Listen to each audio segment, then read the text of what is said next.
Nangako ang Diyos na iligtas ang Israel. Ika-43 kabanata. Pero ito ngayon ang sinasabi ng Panginoong lumikha sa iyo, O Israel. Huwag kang matakot, dahil ililigtas kita. Tinawag kita sa pangalan mo, at ikaw ay akin. Kapag dumaan ka sa tubig, ako'y kasama mo. Kapag tatawid ka ng mga ilog, hindi ka malulunod. Kapag dumaan ka sa apoy, hindi ka masusunog. At ang liyab nito ay hindi makakapinsala sa iyo. Sapagkat ako ang Panginoon mong Diyos, ang banal na Diyos ng Israel, na iyong tagapagligtas. Ibibigay ko sa ibang bansa ang Ehipto, ang Ethiopia, at ang Seba bilang kapalit mo. Ibibigay ko ang ibang mga tao bilang kapalit mo, dahil ikaw ay marangal at mahalaga sa aking paningin, at dahil mahal kita. Huwag kang matatakot dahil kasama mo ako. Titipunin ko ang iyong mga lahi mula sa silangan hanggang sa kanluran. Sasabihin ko sa mga bansa sa hilaga at sa timog na hayaang bumalik sa kanilang lupain ang iyong mga lahi, at hayaang umuwi sa anumang sulok ng mundo. Sila ang mga taong aking tinawag. Nilikha ko sila para sa aking karangalan. Sinabi pa ng Panginoon, tawagin mo ang aking mga mamamayan na may mga mata, pero hindi makakita. May mga tainga, pero hindi makarinig. Tawagin mo ang lahat ng mamamayan ng mga bansa. Sino sa mga Diyos-Diyosa nila ang makakahula tungkol sa hinaharap?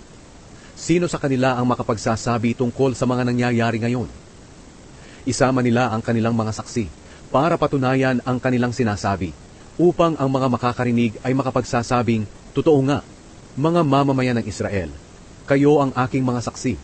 Pinili ko kayong maging mga lingkod ko, para makilala ninyo ako at magtiwala kayo sa akin, at para maunawaan ninyo na ako lamang ang Diyos. Walang ibang Diyos na nauna sa akin, at wala ring Diyos na susunod pa sa akin. Ako lang ang Panginoon, at maliban sa akin ay wala nang iba pang tagapagligtas.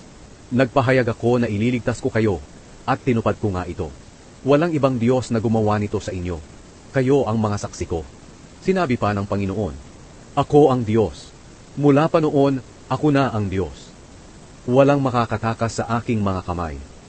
Walang makakapagpabago ng mga ginagawa ko.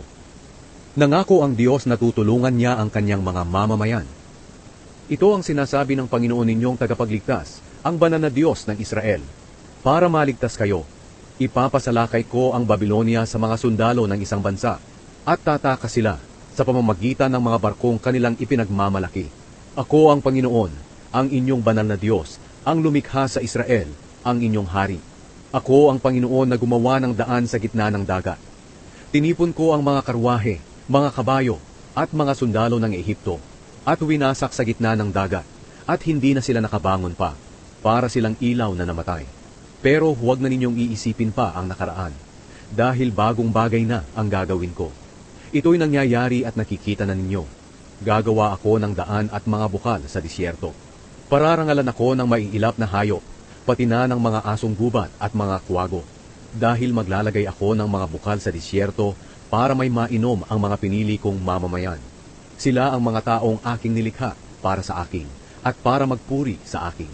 Pero hindi ka humingi ng tulong sa akin, Israel, at ayaw mo na sa akin.